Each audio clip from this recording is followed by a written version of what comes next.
Cámara Obscura. En programas anteriores hemos viajado a través de la historia de la capital del estado, Pachuca Hidalgo. Y en esta ocasión veremos algunos de los lugares más importantes de esta ciudad con la colección fotográfica del doctor Nicolás Soto Oliver. Soy Ana Yáñez y lo invito a esto que es Cámara Obscura.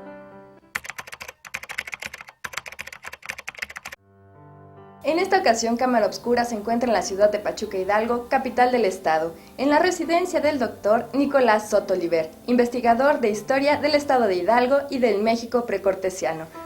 Gracias por dejarnos estar aquí, doctor. Es un placer para mí, Dana. Doctor, platíquenos acerca de la colección de fotografías que vamos a ver. Bueno, para esta ocasión hemos elegido algunas pocas fotografías representativas de lo que fue el Pachuca antiguo. Mi colección de Pachuca es muy amplia, tengo alrededor de 500. Tengo también una colección sobre la minería que abarca otro número parecido, 500. Tengo también una colección de los comercios antiguos, de los militares que han estado aquí, de los gobiernos que han pasado y de todos los hechos referentes a Pachuca que han sido relevantes. Hoy vamos a presentar algo acerca del Pachuca antiguo, lo más representativo. Esta primera fotografía está tomada hacia el lado occidente de la ciudad de Pachuca y es probablemente hacia el 1870. La atención, por ejemplo, a la parte izquierda. En la parte izquierda hay un edificio en la parte izquierda alta, blanco, que se nota chaparro. Ese es el observatorio de la Universidad Autónoma de Hidalgo, que se encontraba todavía sin la construcción del observatorio. Tenemos también en esa misma línea hacia abajo, tenemos un edificio que se está construyendo y que es el Teatro Bartolomé de Medina. Este teatro que se inauguró en 1876, pero que aquí se encuentra apenas en media construcción. Aquí tenemos una zona arbolada en medio de la fotografía y esa corresponde a lo que ahora es la Plaza Independencia y donde se encuentra el reloj monumental como monumento a la independencia. Llama la atención una cosa.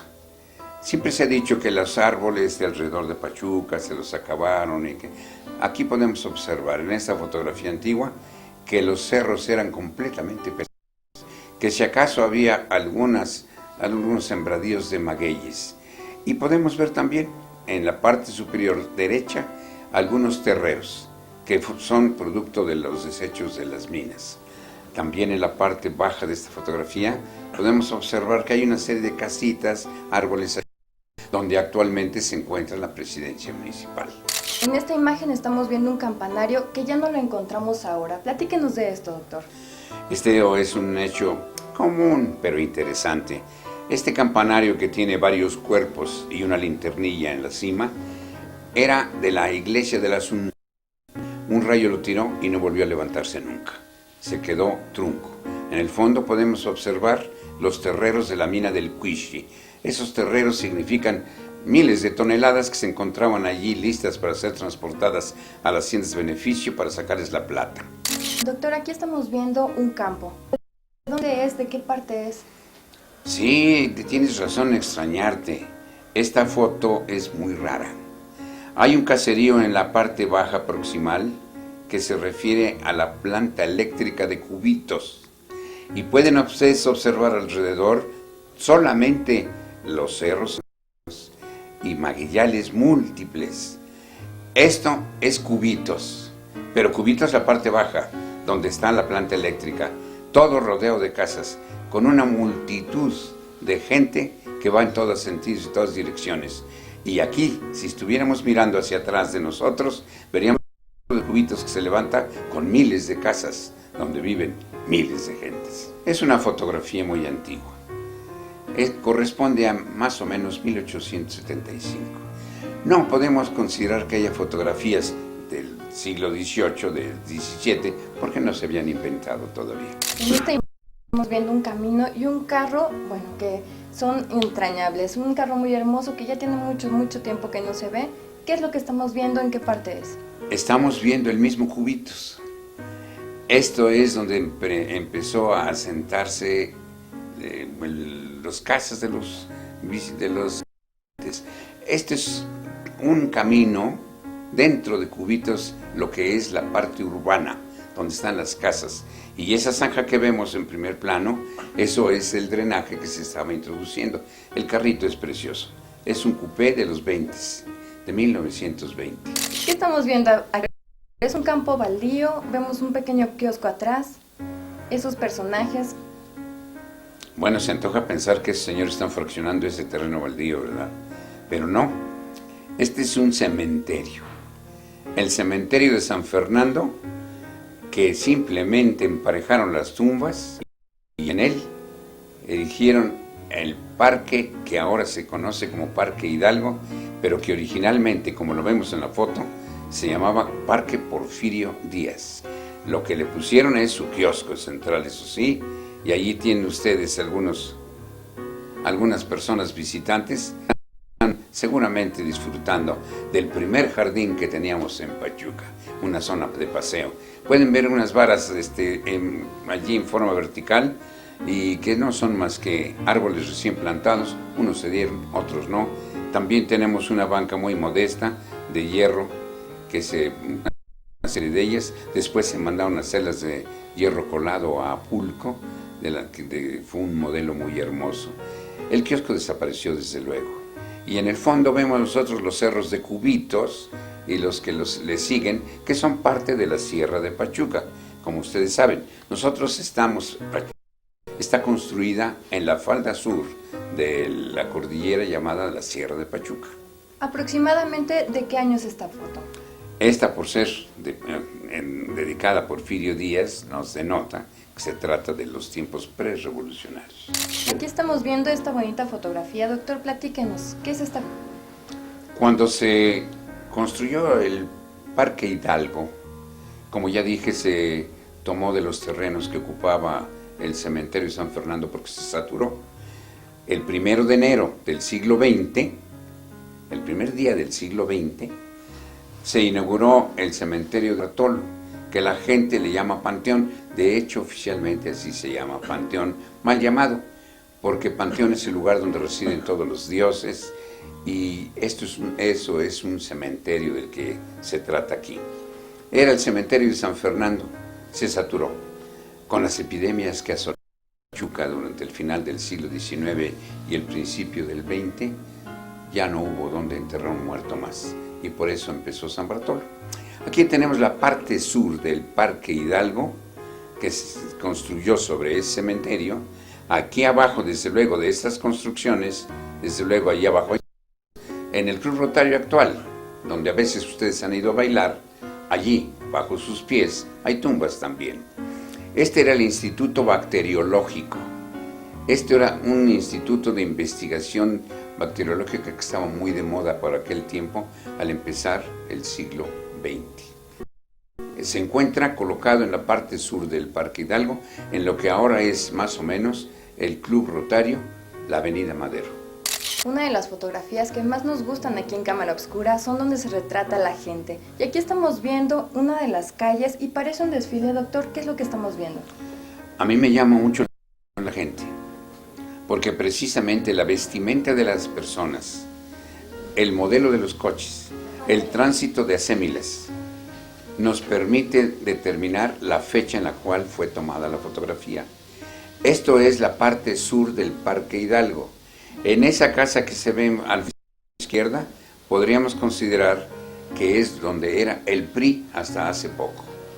Así que ya enfocado de esa manera, entonces ya sabemos que el norte está precisamente frente de nuestra fotografía. Y los soldados que están desfilando allí no es más que acomodarse para Hidalgo, para salir rumbo hacia el norte, dando vuelta, para pasar por las principales calles de Pachuca en el desfile del centenario de la independencia de 1910. Ese fue el centenario. Aquí en esta foto nos llama la atención una cosa muy importante. Podemos observar a la izquierda y a la derecha extrema la vestimenta de las personas. La gente pachuqueña era muy pobre, vivía de la minería, pero vivía de los sueldos que pagaban a los peones. Entonces la mayor parte de los habitantes de Pachuca eran muy pobres. Aquí contrasta eso con lo elegante de los uniformes de los soldados rurales. Este es un cuerpo de rurales, aunque no están vestidos de charros, pero es un cuerpo de rurales, ejército porfiriano, ejército que era de primera y que jamás ha sido cierto que los revolucionarios lo derrotaron y lo destruyeron. Porfirio Díaz, antes de retirarse, renunció al poder sin haber enfrentado nunca el ejército al pueblo. Lo que pasa es que cuando entró Madero, dejó el ejército porfiriano, error muy grave. Dejó la burocracia porfiriana, error muy grave. Por eso se le voltearon, y cuando Victoriano Huerta tomó el poder, él se hizo comandante del ejército que había sido el porfiriano y le dio mal uso. Pero ese es otro motivo de historia que hablaremos cuando hablemos de la toma de Zacatecas. Doctor, aquí estamos viendo un edificio, una torre con un reloj. ¿Qué es esto? ¿Qué es lo que estamos viendo? Actualmente ya no está. No, en efecto, ya no está, Dana. Como la mayor parte de las cosas bellas las han destruido los políticos que sucesivamente han tomado el poder sin tener el conocimiento histórico ni siquiera la cultura para conservarlos. Esta es la parte occidental del Parque Hidalgo, del que hemos estado hablando. Y aquí en la parte casi media se encuentra una torrecita de 2 plantas. Es una construcción bonita. Ve a la izquierda, vean a la derecha. Es una construcción bonita. Esa torrecita era la entrada, abajo de una puerta grande, a los lavaderos públicos que había en la parte occidental del Parque Hidalgo y que ahora ocupa la Escuela Belisario Domínguez. Por ahí se entraba a los lavaderos públicos. Y en la parte alta se encuentra un reloj. Eran tiempos en que mis paisanos pachuqueños en día no tenían para comprarse un reloj de bolsillo y tampoco uno de pulsera, que eran más raros. Así que entonces la gente, para saber la hora, pasaba por frente al reloj de los lavaderos del parque, frente a la Torre de Independencia, el reloj monumental, o frente a la Asunción, que tenía también un reloj público, o frente a la universidad actual, que era el Instituto Científico y Literario, y en su origen, Instituto de Ciencias. Bueno, pues eso es lo que podemos decir de este lugarcito. Se conserva la parte izquierda y ahí se encuentra el DIF municipal. Como les comentaba en un momento, las fotografías que más nos gustan también son las que representan los personajes, porque marcan la época y marcan la historia de la ciudad. Sobre todo aquí estamos viendo un arco que tampoco lo encontramos, y estos personajes con vestimentas pues muy especiales. Sí, esa arcada corresponde a la entrada del Parque Hidalgo, que estaba del lado sur. Al Parque Hidalgo se podía entrar, entonces era Porfirio Díaz, se podía entrar, pero se tenía que salir antes de las 5 de la tarde, porque a esa hora estaba prohibido ya estar en él. Esta es la parte sur. Ahí está, al lado del Instituto Bacteriológico que ya les presenté, y estas personas allí con vestimenta muy especial, no tan especial, es la que usaban la gente en los primeros 20 años de este siglo pasado. Ya tienen un corte parecido al actual, los trajes, pero usaban la gente sombrero. Se nota que era gente de medio, de un estatus mediano, no era gente pobre. Aquí estamos viendo una fuente en el Parque Hidalgo, y estamos viendo que tiene patos y me platicaban, había peces. Así es, Dana. Era muy cuidada. Los pachuqueños, sí, los pachuqueños estábamos orgullosos de nuestro Parque Hidalgo. Era el principal paseo. Todos los pachuqueños de buen vivir, y eso quiere decir los que usaban zapatos para arriba, todos ellos paseábamos por el Parque Hidalgo los domingos con nuestra mejor ropa, del brazo de la novia. Si podíamos comprar un refresco en una caseta que en medio existía y que vendía refrescos y nieve. Esta es una fuente. Había dos, una grande que conocemos todavía, muy ocasiones, pero todavía está. Y esta era una fuente más pequeña que se encontraba más cercana a lo que ya mencioné, que era el edificio del PRI. Esto, como quien dice, es más al norte de la otra. Los pachuqueños cuidábamos mucho, y los niños especialmente, de nuestros adornos. Esta fuente y tenía peces de colores. Y los niños nos extasiábamos mirándolos cómo nadaban y los patos con su ruido y su algarabía característica. Vean ustedes, es un parque que no tiene árboles muy grandes, que no hay casas en el fondo en los cerros y que la gente los mira extasiados a los patos. Estamos viendo una garza en medio de la fuente. ¿Qué nos puede platicar? Qué bueno que me preguntas eso. La garza que está en medio de la fuente se fundió al mismo tiempo que la garza que tiene la universidad y corresponde al último tercio del siglo XIX. Son dos garzas distintas. Esta que se mandó al Parque Porfirio Díaz cuando se inauguró y la otra que se mandó al jardín central de lo que ahora es la universidad. Aquí tenemos otra imagen del Parque Hidalgo. Platíquenos qué estamos viendo, doctor. Viendo un kiosco que nos regalaron una colonia de extranjeros y cuyo su techumbre era de cristal. Todo lo de arriba eran de cristales. Pueden observar también las bombillas hermosas que tenían los postes por todas partes y un alumbrado muy bonito del parque.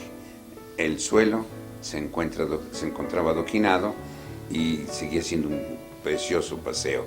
Esto se encontraba a desnivel, por lo tanto, allí la banda del Estado daba audiciones que podían ser oídas y vistas músicos desde cualquier parte alrededor. Antes no permitían que la muchedumbre allí tuviera espectáculos públicos que destruían las plantas y los árboles. No, allí era un paseo. Y allí los que oían la banda del Estado se situaban en las bancas de alrededor. Nada más. Doctor, aquí estamos viendo una imagen, pareciera un faro. ¿Qué es? Platíquenos. Es un faro. Es un faro ornamental que existía en la fuente mayor, la fuente grande, que la achicaron en sus medidas, por cierto. Originalmente era más grande como es ahora. Ese faro tenía alrededor rocas, simulando así como si fuera un mar que llega hasta la tierra. Ese faro de madera era un adorno y alrededor había casitas donde dormían, no dormían, se refugiaban los patos. También esta tenía patos y también tenía peces de colores y también tenía una muchedumbre de muchos chiquillos que tirados de barriga alrededor de su borde los mirábamos extasiados. ¿Dónde se localizaba este faro? La Fuente Grande, que todavía existe. Ahora volamos sobre Pachuca. Visto desde un punto muy lejano y arriba, estamos observando la parte más cercana al Cerro de Cubitos, el Cerro de la Cruz, el Cerro Chico. Y allá en el fondo, lo que es la continuación del Cerro de San Cristóbal, rumbo a San Bartolo. Esta es una foto muy interesante, en la cual podemos observar que Pachuca estaba cortada. El Estadio Revolución, ese campo que se ve allí, corresponde al Estadio Revolución y a las colonias que lo circundan. Vean ustedes qué belleza de lugar donde podíamos nosotros vivir y transportarnos caminando de cualquier punto a cualquier otro en 15 minutos. Ahora, comparado con la ciudad enorme, complicada de tránsito y llena de casas, llena de gente, qué diferencia. Bien, ahora regresamos al año de 1953. El gobernador es Quintín Rueda Villagrán. Consiguió que el ferrocarril Hidalgo sacara sus instalaciones del centro de la ciudad y nos dejara el terreno libre. Ahí lo estamos viendo, el terreno libre. La parte frontal central, ese es lo que ahora es la colonia Revolución, lleno de casas, construidas en más o menos gusto. A la izquierda vemos una parte baldía, que es lo que ocupan actualmente las casas de los militares, y vemos una glorieta. Es la glorieta Revolución, y de ella parte hacia el fondo a la izquierda la avenida Revolución. Esos son tiempos en los cuales la ciudad empezó a estallar hacia el sur. Aquí la tenemos nosotros creciendo con la avenida Revolución y desapareciendo el ferrocarril. Y para construir esa colonia Revolución había que trazar calles, hacer una glorieta, levantar monumentos. Y el monumento que se levantó fue el Monumento a la Revolución, que sería entonces en el cruce de la Avenida Madero y la Avenida Revolución. Ahí lo tienen ustedes cuando lo están construyendo, el Monumento a la Revolución. Ahí se puede ver la estatua de Carranza, se verá también la de Ángeles, el gran artillero que fue el que comandó la artillería de Pancho Villa cuando tomó las Zacatecas, destruyendo el ejército de Victoriano Huerta. Es el Monumento a la Revolución y en el fondo se ve un cielo limpio, como suele ser el de mi tierra Pachuca, libre de contaminación. Estamos viendo el Estadio Revolución, es una vista aérea. Y en la parte más cercana estamos viendo la Avenida Revolución. Más al fondo se ve el trazo del río que cruza la ciudad, nuestro río de las avenidas. Totalmente se ve el Cerro de la Cruz, el Cerro de Cubitos. Vean ustedes el estadio en un día que hay encuentro de fútbol, cómo se encontraba lleno de gente en las tribunas y rodeado de muchos coches en el estacionamiento. Sin embargo, es una fotografía que demuestra que todavía había muy pocas casas, que vivíamos tranquilamente. Les voy a platicar de tiempos muy románticos, los tiempos en que era yo estudiante, en el Instituto Científico Literario. Una de las fiestas que teníamos muy importantes era la corrida de toros, en la cual los estudiantes formaban las cuadrillas, habiendo matador, banderilleros, picador, peones, etc. La plaza de toros se encontraba atrás de la avenida Juárez, atrás de la avenida de lo que es la Beneficencia Española. El lugar se encontraba la plaza de toros, era de madera, no era muy grande y era nuestro lugar de recreo para algunas charlotadas que organizaban profesionalmente y la delicia de los estudiantes, que ahí nos divertíamos mucho. Lástima que se fueron esos tiempos.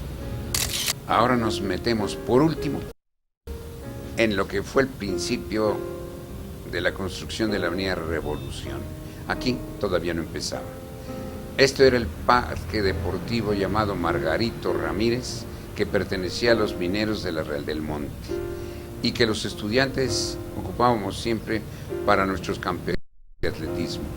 Este campo Margarito Ramírez es donde está actualmente las casas de los militares, la Avenida Madero y la Avenida Revolución, el Monumento a la Revolución. La presento a ustedes en sus momentos en los cuales era testigo de las estudiantiles atléticas, pero ahora por ahí pasan calles y muchos coches. A lo largo del programa hemos podido ver el hermoso mural que tenemos en las espaldas y que ahorita lo estamos viendo. Doctor, ¿nos puede platicar acerca de este mural? Sí, como no. Gusto. Mira, para mí este mural es muy importante. Me lo pintó Chucho Becerril, ya extinto. Atrás de mí se encuentra una alegoría de cómo los trabajadores mineros se pasaban la vida en la mina hasta morir. Algunos, según se puede ver, salían con mucho esfuerzo, no se salvaban. Las secuelas de la silicosis y de la tuberculosis los mataban. Aquí hay una serie de hombres sin cara, los que hacían esfuerzo por salir, por triunfar en la vida. Ahora, les voy a explicar lo que se encuentra en el otro extremo. En el otro extremo se encuentra una forma de esclavitud hasta allá. Esa forma de esclavitud más allá. Esa forma de esclavitud es la que nos damos nosotros mismos. Cuando nos pasamos la vida envidiando a los demás, cuando no pensamos más que con egoísmo, cuando no pensamos más que en obtener los placeres corporales, cuando no pensamos más que en los defectos que nos pueden hundir en el abismo porque nos hacen esclavos de nosotros mismos. Allí Chucho Becerril dice que salen algunos a gatas. Yo digo que no sale a gatas, sino desesperadamente se sale al exterior. Ven ustedes cómo en este estrato inferior hay colores rojos en general. Estos colores rojos significan la vida infernal de donde están los débiles, los que no tienen nada, los que sufren. Pero en medio de eso, nomás se encuentra un Cristo crucificado, de manera muy rara, está de rodillas, pero una gota de sudor de él, abajo, puede hacer que una semilla fructifique hasta en este erial que no tiene una gota de agua y que hace un calor infernal. Vamos a ver hacia arriba. Hacia arriba vamos a encontrarnos que hay otro estrato. Ese estrato está lleno de colores. Y en esos colores vamos a encontrar, tras de mí, vamos a encontrar cómo hay belleza. Belleza que corresponde a todo el mundo, la belleza natural. La belleza que nos da la naturaleza, los bosques, los ríos, los lagos, el cielo, todo lo que nos da la naturaleza. Después, corriendo nosotros la mirada hacia la derecha totalmente, vamos a encontrar donde están las bellas artes, lo que el hombre produce, donde hay pintura, donde hay música, donde hay escultura, donde hay manifestaciones de belleza humanas. Y en el centro, ahora volviendo, podemos ver nosotros cómo al fondo se encuentra una estrella. Esa estrella es nuestro ideal. Los que luchamos en la vida, buscando el ideal, que nos marca no un punto definitivo de llegada, sino solamente un rumbo. Pero para alcanzarlo hay que luchar siempre, porque en ese estrato donde se encuentra la estrella un poco más abajo, a derecha e izquierda, podemos observar que hay ley, que hay normas a las que tenemos que sujetarnos, humanas o divinas, que hay también trabajo, industria, comercio, ciencia, arte, esfuerzo para poder triunfar. Eso es lo que quiere decir este cuadro, y para el creyente diría yo, que se logra el triunfo con ese Cristo que está en la parte baja. Subiendo la mirada vemos una estructura atómica que es en realidad una representación también de la Santísima Trinidad, y arriba la estrella que es el Espíritu Santo. Para quien quiera ser creyente, esa sería la interpretación. ¿Qué te parece, Dana? ¿Te parece atractivo? Un excelente y hermoso mural, sin duda, y sobre todo hablando de la vida humana, y que seguramente a todos los jóvenes que estamos en casa les va a gustar demasiado. Continuamos aquí en la residencia del doctor Nicolás Soto y estamos aquí en el jardín donde podemos ver una cruz atrial que se encuentra a nuestras espaldas. Doctor, platíquenos acerca de esta cruz. Con mucho gusto, Dana. Esta es una cruz atrial que, como ustedes saben, representa la pasión de Cristo. Está tallada en todo alrededor los distintos pasajes. En este caso es un adorno que, más que como cruz atrial, la tenemos como un simbolismo de amor, con brazos extendidos para todos los que llegan a visitarnos. En este jardín encuentra ese lugar real junto a mis árboles que ya resultan muy añejos y que sirven para dar ambientación, para darles la bienvenida. Sin duda, un hermoso jardín. Y con esto terminamos nuestro programa. Le agradecemos muchísimo, doctor, habernos dejado entrar aquí a su hogar. Al contrario, Dana, para mí es un placer muy grande. Distinción que el productor Gabriel tan amablemente me haya invitado para esto, que el Canal 3 se aboque a difundir entre los paisanos pachuqueños datos sobre su historia, recordando siempre esto: el que no conoce su origen no puede amar. Entonces hay que conocerlo, hay que conocer a la ciudad donde nacimos, hay que conocer a nuestra madre.